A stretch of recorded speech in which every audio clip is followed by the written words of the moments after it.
You know, I'm sorry. Sometimes I wonder whether the number 13 is the curse of our parliament. Actually, I've asked myself that question. That we are the 13th parliament. And the number 13 comes with certain matters of superstition. Yeah? But I think I spoke on this issue on the floor of the House. And I also spoke about it here. I said, you see, the president is the number one consumer of intelligence. So what he says must be taken very seriously. Mm-hmm. But my problem is it should not be what he says. It should be what he has done with the information he has.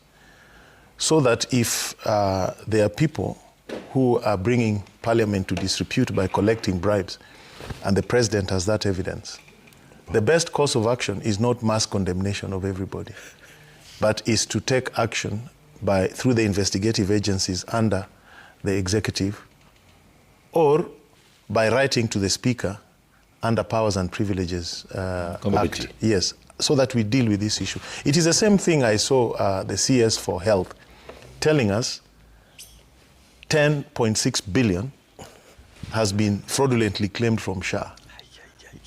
That means there's somebody who has filed the papers, there's somebody who has cleared the payments, and he knows, but I've not heard him say he has reported to DCI, or he has called in EACC, or he has been, as a minister, a complainant somewhere. So you see, it is not enough to complain or to tell us, this is what is happening, and to condemn.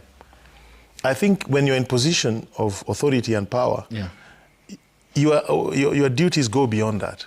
So if there's a problem in Parliament, because the President, I believe, cannot just make these statements without having very clear-cut information. If he has information, a member took 10 million shillings on behalf of a committee to pass an act in Parliament. What should have happened? We should have that information as parliamentarians, because we have mechanisms of dealing with it in Parliament. But there are also mechanisms of dealing with it outside of Parliament.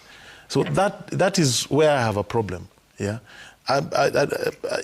Because, you know, to condemn a Parliament wholesale, what about the innocent people who now have to carry the tag that we are corrupt? What about those who have just done their work diligently, have not engaged in any of these shenanigans?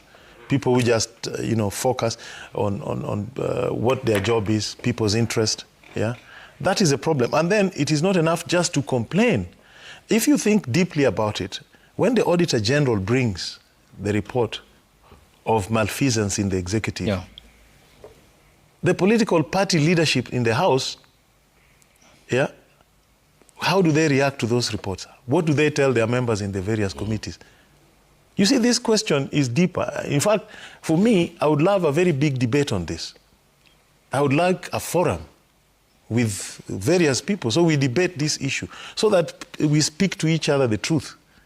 Instead of taking one arm of government, I can assure you, in that House, there are very many able, competent, and hard-working members of Parliament across the entire political divide. People who are really dedicated to public service, who are trying their best, with all the difficulties we have. But we all can't be condemned wholesome. That is my problem.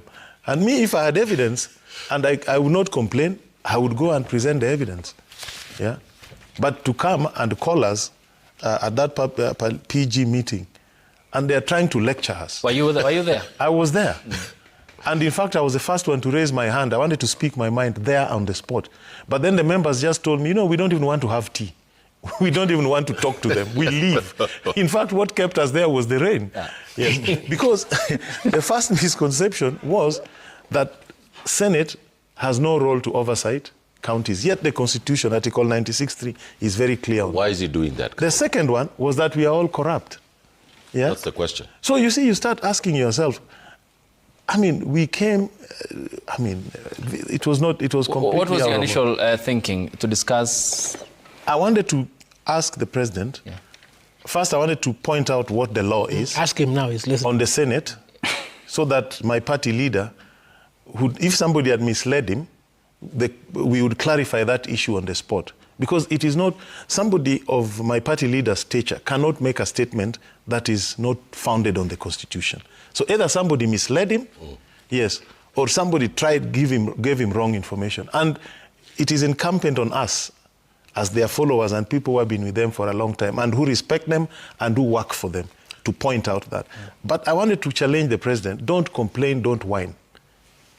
We'll leave here, go to EACC, go to DCI, write a letter to the speaker on the spot. We deal with this issue.